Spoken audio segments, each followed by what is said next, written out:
አንቺ ከምግብ አዝርዕት ሁሉ የከበርሽ ትንሿና ረቂቋ ጤፍ ሆይ እንደምን ከርመሻል? እድሜሽን ከማቱሳላም አርዝሞ ምግብነትሽን ከጥቅሙ አልፎ እስከ መድኃኒትነት የዘለቀ ድንቅ ፍጡር አድርጎ ሰርቶሻል። ዳሩ ምን ያደርጋል ለዓለም ሁሉ ሊተርፍ የሚችል በረከትሽን ታቀፈሽ ከሺዎች ዓመታት በኋላ ዛሬም እንኳ የገዛ ባለቤቶችሽን ከችጋር መታደግ አልተቻለሽ። መቼም ከራሳችን ይልቅ የሌላውን ጉድፍ ቀድሞ ይታየናል። ታላቁ ነፃነት ሆይ ወቀሳ ውጤትን እንጂ ምክንያቱን አልደረሰበትም። እንደ እድሜና እንደ ጥቅሜ ብዛት ባይሆንም ይህንን ሁሉ ህዝብ ያንን ሁሉ ዘመን አሻግሬ ዛሬ ላይ ያደረስኩት እኔው ነኝ። ሆኖም ከፊሉ ጠግቦ ከፊሉ ጠሙን ማደሩ እኔ ወዳጁ ከደጁ ቆሜ ሳለው የባህር ማዶ ምጽዋት የሰለጠነበት ሰበቡ ያንተ ንፉግነት መሆኑን አስተውለዋለን። ባለቤቶቻችን ያንተን ዋጋ ከማንም በፊት ስለተረዱት ከሁላችን አስበልጠው አንተን ላለማስነካት ዘላለም ነፍስና ስጋቸውን እንደገበሩ ኖሩ። ያም ሆኖ እነርሱ ስላንተ መሞታቸው ምክንያቱም ውጤቱም አንተን ለማኖር መሆኑን ግን ዛሬም ቆም ብሎ ያጤኑት አልመሰለኝም። በፍቃዳቸው ሁሌም የከፈሉትን ዋጋ መልሱን መቼም ተቀብለው አያውቁም። መክፈል እንጂ መልስ መቀበል፣ ላንተ መሞት እንጂ አንተን መኖር ገና አልተለማመዱም። ችጋርን ጨምሮ የችግራችንን መንስኤ ይኸው ነው።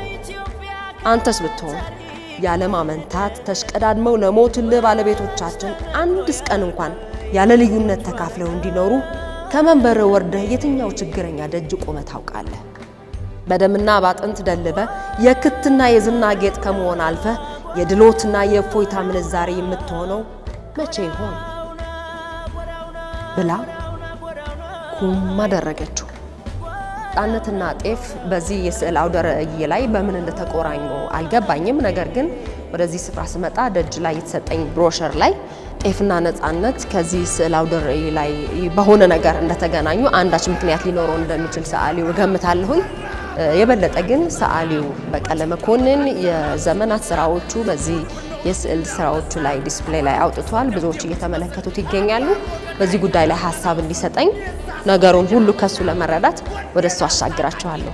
አሞቱ የሚመር ከአንድ ወንዝ የምቀዳ የሰዓት ልጅ ነኝ። ሰዓት የምኖር በክብር የምኖር በኩራት ለሀገር መሞት። ጤፍና ነፃነት ሁለቱ በጣም ከምንኮራባቸው በጣም ከምንኖርባቸው ከምንመካባቸው ትልልቅ ጉዳዮች ውስጥ ፊት ያሉት ናቸው።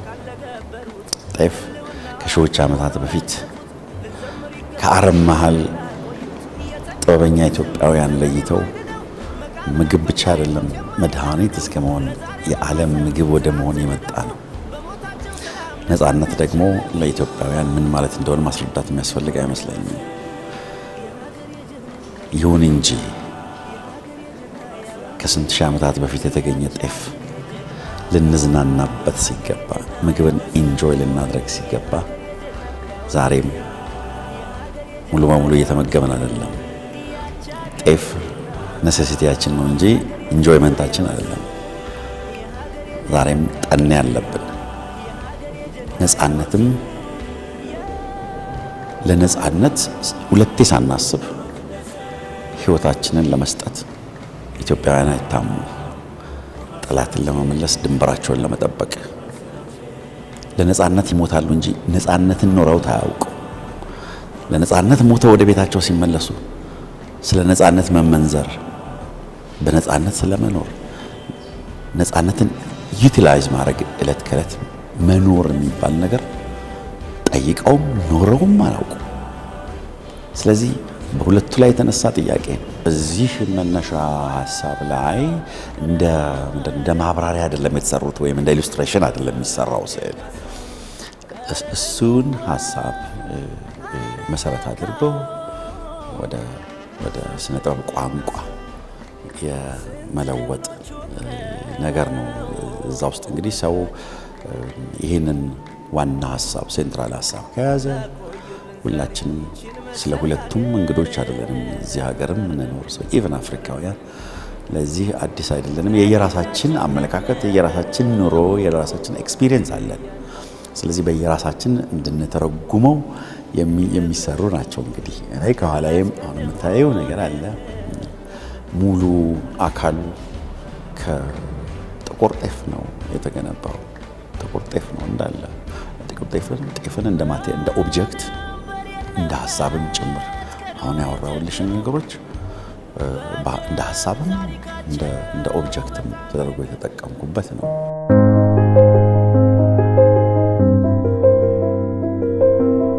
ከታች የምታዩ የተሰባበሩ ሸክላዎች ዙሪያውን ከበውታሉ። ይሞቃቸዋል። እንደ እሳት አይደለም የምናየው፣ ጭንቅላቱን ላይ እንደ እሳት ይሞቃቸዋል። ይህንን ወዳሻው እዚህ ሀገር የሚኖር ሰው ወዳሻው የራሱ ኤክስፒሪየንስ መለወጥ እና መተርጎም አቅም አለው። በመሰረቱ እኛ ብዙ ጊዜ ከችግራችን ጋር መላመድ ነው እንጂ ችግራችንን ማስወገድ ወደሚባለው ነገር የማዘንበል ችግር አለብን።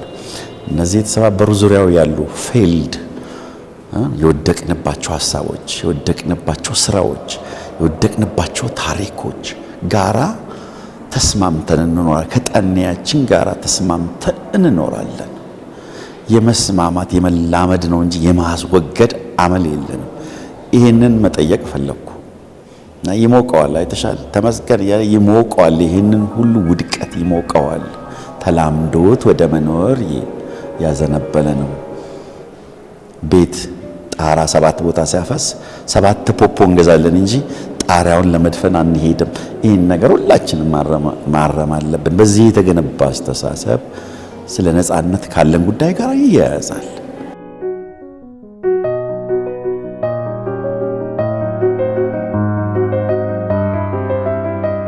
እነዚህ መጀመሪያ ከ2 ዓመት በፊት ገደማ ስሰራቸው የነበሩ ናቸው። ቁሜም ተቀምጬ ይባላል በአማርኛ። ቁሜ ተቀምጬ፣ ሳትቀመጪም፣ ሳትሄጂም፣ ሳትራመጂም በመሃል አለመክበር፣ አለመደየት፣ አለመሞት፣ አለመኖር እምቢት ወይን አለ አይደለም እየተላመዱ መሃል ላይ መጉስ ቆሜ ተቀምጬ ይላሉ ግራ ሲገባቸው ቃል መግለጫ እኛ ጋር እና የእሱ አይነት ስሜት ሲኖር የተሰራ ነው። አንዳቸውም ከአንዳቸው ጋር አይነጋገሩም፣ ምስቅልቅል ያሉ ነገር ግን አልተቀመጡም፣ አልቆሙም ነው። እንደሱ አይነት ስሜት ባለ ጊዜ እንግዲህ ማናቸውም ሰው በሚመቸው በኖረው መንገድ የተረጎመው ኑሯችን በልቶ መኖር ነው፣ በምግብ እህል ራስን መቻል ነው ተብሎ የሚደመደም ከሆነ ነው። የሰው ልጅ እሱ መሰረታዊ ነገር ለመኖር የሚያዘጋጀው ነገር ነው እንጂ ኑሮ አይደለም በልቶ መኖር። ከዛ በኋላ የመኖር ምልክት አንዱ ይሄ ነው። ያለ እይታዊ ትምህርት ደግሞ ትምህርት ጎዶሎ ነው። በዚህ ዘመን የምታየው ነገር በአይን የሚገባ እውቀት አለ። እሱን እንደ ማንኛውም ትምህርት ማስተማር አለብን። ብዙ በርናውት ያደረገ ነገር ላይ ነው የቆሙት። በኩራት ነው የቆሙት። ስታያቸው ቀጥ ብለው ነው የቆሙት። ነገር ግን የሚሸፍኑት አፍረትም አላቸው አብረው። ከላይ ያንን የምንኮራበትን የምንፎክርበትን የነጻነት መከላከያ ናታቸው ላይ አለ ነው። በኩራትና በውርደት መሃል ያለ ዙሪያቸውን የተቃጠለ እንደገና ለመቃጠልም የተዘጋጀ ከሰል የተቃጠለ ነገር ነው አይደል? ለመቃጠልም እንደገና የምናዘጋጀው ነገር ነው። ዙሪያቸውን አለ ነው። ይሄ ሁሉ ዝም ብሎ እንደዚህ አንድ ባንድ ተረጉሚው ሳይሆን የቪክቲምነት ሴንተር ሴቶች ናቸው። ብዙ ጊዜ ሴቶችን ሲምቦላይዝ ማድረግ እዛ ጋር ጥሩ ነውና እንደዚህ አይነት ነገር ይታየኛል። እንደዚህ ነው ብዬ ልተረጉምልሽ አልችልም። እነዚህ ነገሮች እዚህ ውስጥ አሉ። እንደዚህ አይነት ምንድነው ስዕል ጭንቅላቴ ላይ ስለመጣ ነው እንደዛ ያደረኩት። ማንም በፈለገው መንገድ እንዲያየው ነው።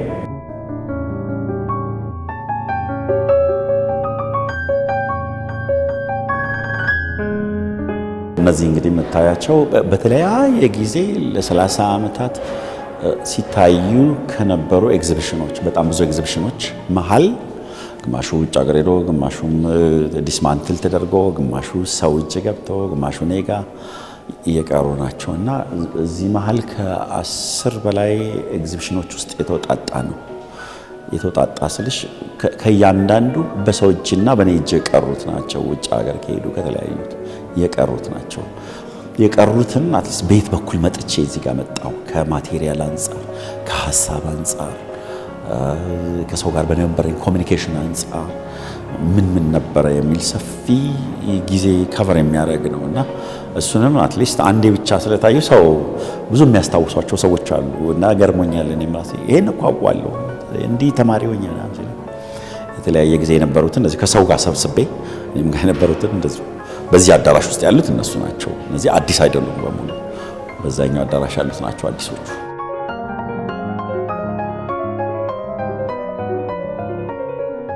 እንግዲህ እንደምታያቸው አዲሶቹ እንትኖች የሐሳብ ማብላያዎች ናቸው። ብዙ ገንዘብ ይወጣባቸዋል፣ ብዙ ጊዜ ብዙ ሐሳብ ይወጣባቸዋል። ነገር ግን የገንዘብ ሪተርን የላቸውም። እንዲህ ሸጦ ለመለወጥ አይደለም የዚህ አይነቱ ነገር። ይሄንን በሌላ ቦታም የተለመደ ነው ይሄ ነገር። ግን መንግስት፣ የገንዘብ ኩባንያዎች፣ ባንኮች፣ ኢንሹራንሶች፣ ባለጸጎች የሚሸፍኑት ነው ሌላ ሀገር። እኛ ጋር ያለውን ነገር እናውቀዋለን። መንግስት ብዙ ሐሳብ አለበት። ለባለጸጋው ገንዘብም እዚህ ጋር ብዙ የሚጫጫ ሪተርን የለውም። ስለዚህ ሰዓሊዎች ሁሉ የራሳቸውን ከራሳቸው ህይወት ላይ እየቆረሱ ነው እዚህ ጋር ራሳቸውን የሚያቃጥሉት። እንደገና የሰዓሊዎቹ አንሶ ማሳያ ቦታ ስለሌለ የዚህ ጋለሪ ባለቤት የሜትሮ ጋለሪ ባለቤት እንደዚህ የገንዘብ ሪተርን የሌለውን አይነት የስነ ጥበብ ኤክስፕሬሽን ለማሳየት ፈቃዱ ስለሆነ በእውነቱ በአደባባይ ሪኮግናይዝ ማድረግ ማመስገን ያስፈልጋል።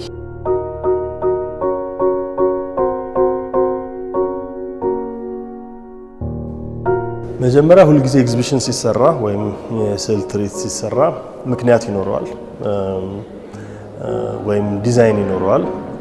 ከንድፈ ሐሳቡ ጀምሮ ከአቀራረቡ ጀምሮ ይታሰብበታል እና ከዛ አንፃር ይሄ የስዕል ትርኢት በተለይ ስነ ጥበብ ብቻ ሳይሆን ስለምንኖርበት ስለ ነባራዊ ዓለም ሁኔታ ወይም ሪያሊቲ መሆኑን የሚያስገነዝብ ትርኢት ነው ማለት ነው። ኢትዮጵያ ሜትሮፖሊታን ጋለሪ የሚገኘው በአትላስ አካባቢ ዘ ፕሌስ በተባለ ህንፃ አንደኛ ፎቅ ላይ ነው። እንግዲህ እንዲገቡ እንዲታደሙ እንጋብዛለን።